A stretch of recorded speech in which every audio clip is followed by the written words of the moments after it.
భాష్యం ప్రవీణు ఏంటి అంటే బ్రదర్సా ఎట్లా మీరు రిలేషను సార్ భాష్యం రామకృష్ణ మీరు భాష్యం రామకృష్ణ గారు మాకు రిలేషన్ అండి, మా కజిన్ బ్రదర్ అవుతారు. ఓకే కజిన్ బ్రదర్ అవుతారు. ఓకే ఈ భాష్యం విద్యా సంస్థల వ్యాపారం అది వేరు సార్, నా రియల్ ఎస్టేట్ వ్యాపారం వేరు వేరు ఓకే వేరు. ఎటువంటి ఆర్థిక లావాదేవీలు లేవు, ఓకే ఓన్లీ రిలేషన్ మాత్రమే ఉంది ఓకే వారితోటి. మొత్తానికి భాష్యం రామకృష్ణ భాష్యం ప్రవీణ్ అంటే చాలా కాలంగా మీ కుటుంబం నుంచి వస్తారు అనేది ఒకటి ఉంది.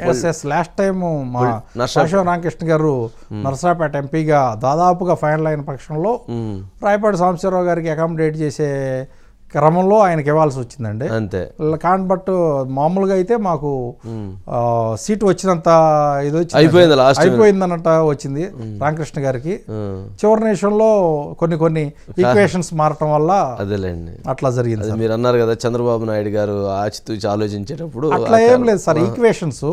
సాంబశివరావు గారు వాళ్ళ అబ్బాయికి రంగబాబు గారికి గుంటూరు 2 వెస్ట్ సీట్ ఇస్తే కనుక ఆయన డ్రాప్ అవడానికి సిద్ధంగా ఉన్నాడు.